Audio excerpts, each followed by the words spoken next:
لن تضلوا بعدہما، اس کے بعد تم کبھی گمراہ نہیں ہوگے۔ گمراہی اس کے بعد ہے اگر ہم کتاب و سنت کو کراس کریں گے، تجربات یا اپنے عملیات کو پیش کریں گے، مجرب نسخہ ہے، یہ گمراہی کی وجہ ہے۔ شیطان ہمارے عقیدے کو اس طرح خراب کرتا ہے۔ آگے اللہ نے بیان کیا کہ اللہ تمہیں سمندر میں، کشتی میں نجات دیتا ہے، اور یہ محض اس کے فضل کی بنیاد کے پر ہوتا ہے۔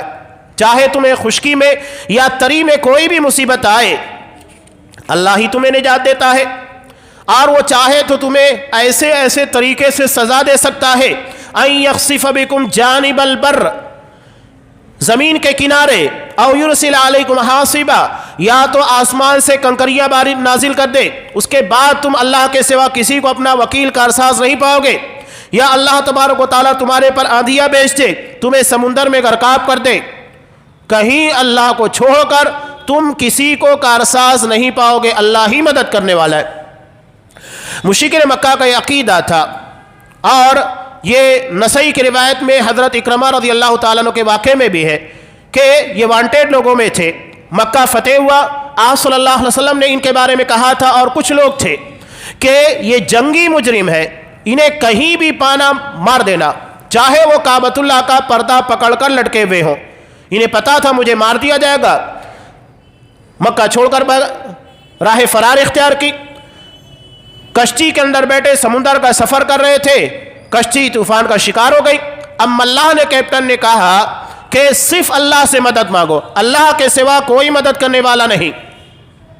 تو اللہ جس کا سینہ کھولنا چاہے تو بڑی آسانی کے ساتھ ہدایت کو پا سکتا ہے۔ وہ ہدایت کے قابل تھے، اللہ نے ہدایت دی۔ وہ یہ سوچنے لگے کہ جب اللہ اکیلا میری یہاں مدد کر رہا ہے، اب یہاں لات و منات، عزا، اصاف، نائلہ، کوئی دیوی دیوتا ہماری مدد نہیں کر رہے، تو جب اکیلا اللہ یہاں ہماری مدد کر سکتا ہے تو زمین کے پر کیوں نہیں؟ دل میں پختہ عہد کیا کہ اللہ نے اگر مجھے نجات دی تو میں یقیناً مسلمان ہو جاؤں گا، اور شرک کے ان تمام گورکھ دندوں سے اپنے آپ کو بچاؤں گا۔ دل سے نکلنے والی آواز جس میں اخلاص تھا، اللہ نے قبول کیا، اور اس کے بعد نجات دی، مسلمان ہو گئے۔ تو یہ مشرکین مکہ کا معاملہ، اور مسلمانوں کا معاملہ اس سے گیا گزرا کہ وہ مصیبتوں میں صرف اللہ کو پکارتے تھے۔ یہاں تو عام حالات میں بھی اللہ تبارک و تعالیٰ کو چھوڑ کر دوسروں کو پکارا جاتا ہے، مشکلوں میں بھی۔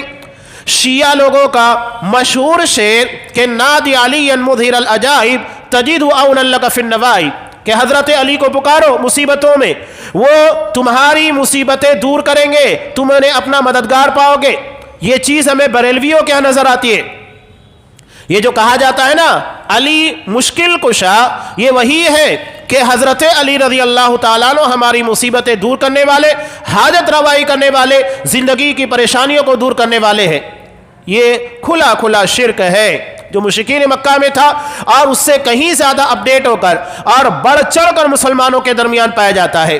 اب یہاں ایک اہم بحث، قرآن مجید نے کہا وَلَقَدْ كَرَّمْنَا بَنِي آدم، ہم نے بنی آدم کو تکریم عطا کی، اشرف المخلوقات کا مسئلہ ہے۔ اللہ نے کہا کہ تکریم عطا کی، بزرگی، عزت۔ انسانی زندگی پر آپ غور کریں کہ انسان دیگر مخلوقات کے مقابلے میں اپنے سانچے اور اپنی جسمانی ساختوں کے اعتبار سے سب سے بہتر ہے۔ قرآن نے جس کو کہا احسن تقویم، سب سے بہترین سانچے میں انسان کو پیدا کیا۔ یہ دو پیروں کے پر بیلنس بناتے ہوئے آسانی کے ساتھ چل سکتا ہے۔ علاوہ ازیں انسان کے جو اعضاء ہیں یہ کثیر المقاصد ہے، بہت سارے کام ہوتے ہیں۔ ہمارے اپنے ہاتھ کی انگلیوں پر انسان غور کرے کہ انگوٹھے کا کام کتنا زیادہ ہے، انگلیوں کا کام کتنا زیادہ ہے، اور اللہ نے جسے فولڈ کرنے کی صلاحیت دی، جوڑ 360 جوڑ، اس کے الگ الگ فائدے ہیں۔ جتنا زیادہ اللہ کی اس کاریگری پر غور کریں گے اتنا زیادہ اللہ کی نعمتوں کا احساس ہوگا۔ علاوہ ازیں انسانی بچہ جو دیگر مخلوقات کے مقابلے میں بہت ہی کمزور اور نحیف ہوتا ہے، لیکن دھیرے دھیرے ترقی کرتے کرتے بڑے بڑے جانوروں کو، بڑی بڑی چیزوں کو اپنے قابو میں کر لیتا ہے۔ آپ خود غور کیجئے کہ ہم دیکھتے ہیں کہ بڑا بڑا جانور، اونٹ دیکھ لیجئے، ہاتھی ہے، آسانی کے ساتھ انسان کا ایک بچہ اسے اپنے قابو میں رکھ کر لے جاتا ہے، بلکہ درندوں کو قابو کر لیتا ہے۔ اتنا زیادہ اللہ نے صلاحیت عطا کی۔ اب یہاں ایک اہم مسئلہ کہ کیا تمام انسان اشرف المخلوقات ہے؟ ساخت کے اعتبار سے اور جسمانی اعتبار سے اللہ نے انسان کو احسن تقویم بنایا، یہ بات صحیح ہے، لیکن اشرف ہونا یہ الگ مسئلہ ہے۔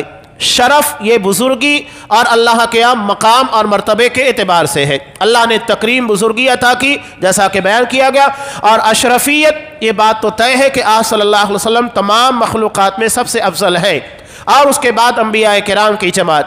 لیکن کیا انسانوں میں ابو جہل بھی ہے، قارون بھی ہے، فرعون بھی ہے، یہ بھی افضل ہے، اشرف ہے؟ نہیں، یہ افضل نہیں ہے، بلکہ مشرکین کے بارے میں قرآن مجید نے کہا سورہ بینہ میں اولئک ہم شر البریہ، یہ مخلوق میں سب سے بدتر لوگ ہیں، سب سے برے لوگ ہیں۔ تو اصل اشرفیت عمل کی بنیاد کے پر ہے، نہ کہ محض انسان ہونے کی بنیاد پر۔ یہ بات یاد رکھیے، اللہ نے جو بات یہاں پر کہی وہ ہماری تخلیق کے اعتبار سے ہے، نہ کہ عمل کے اعتبار سے۔ عمل کے اعتبار سے جو فضیلت ہے وہ انبیاء کو حاصل ہے، اور اشرفیت آپ صلی اللہ علیہ وسلم کو، انبیاء کرام کو ہے، اس لیے کہ فرشتے سب سے افضل تھے۔ حضرت آدم علیہ السلام کو سجدہ کیا، اس کا مطلب یہ ہے کہ یہ اشرفیت اب حضرت آدم علیہ السلام اور ان کی اولاد میں منتقل ہو گئی، لیکن وہی جو کہ اللہ تبارک و تعالیٰ کے بندے ہیں، عبادی، جس کو اللہ نے کہا میرے بندے، ہر کسی گنہگار اور بد عمل کے لیے نہیں ہے۔ ابھی اس ضمن کی کچھ باتیں اور بھی اہم ہیں، انشاءاللہ جو آئندہ درسوں میں تفصیل کے ساتھ بیان کی جائے گی۔ اللہ تبارک و تعالیٰ سے دعا ہے کہ پروردگار ہمارا اصلی دشمن جو کہ ابلیس ہے، اس کے گرگ شیطان ہے، اس کی تمام شرارتوں اور وسوسوں سے ہمارے کردار و عمل کی حفاظت فرما، ہمارے عقیدے کی حفاظت فرما، ہر قسم کی گمراہیوں سے ہمیں محفوظ رکھ۔ آمین۔ وآخر دعوانا ان الحمد للہ رب العالمین۔